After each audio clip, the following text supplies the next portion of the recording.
નમસ્કાર દર્શક મિત્રો, હું વલસા સોલંકી. અંજામ એક્સપ્રેસ ન્યૂઝમાં આપનું હાર્દિક સ્વાગત છે.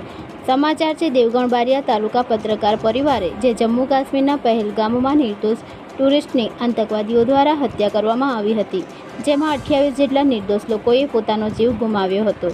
આતંકવાદીઓ સામે આક્રોશ વ્યક્ત કરતા દેવગણ બારિયા નગરના પત્રકાર પરિવાર દ્વારા પથકમાં વિક્ટરી સર્કલથી ટાવર સુધી પોલીસના કાફલા સાથે મોટી સંખ્યામાં મૌન રેલી યોજવામાં આવી અને આતંકવાદીઓના હાથે શિકાર બનેલા નિર્દોષ નાગરિકોને ટાવર પાસે 2 મિનિટનો મૌન પાડી શ્રદ્ધાંજલિ આપવાનો કાર્યક્રમ યોજવામાં આવ્યો હતો, જેમાં મોટી સંખ્યામાં દરેક સમાજના સર્વે સભ્યોએ હાજર રહી મૃતકોને શ્રદ્ધા સુમન અર્પણ કર્યા હતા. તેમજ આતંકવાદી કે જેઓ આ જન્યત્ય કૃત્ય આચરનાર આતંકવાદીઓને કડકમાં કડક સજા થાય તેના માટે આહવાન કરવામાં આવ્યું હતું.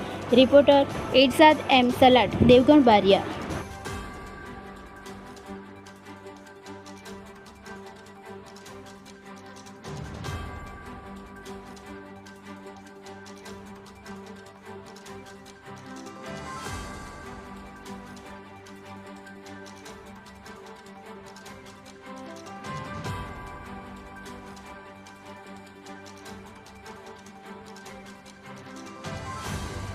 મૌન રેલીનો કાર્યક્રમ રાખ્યો છે.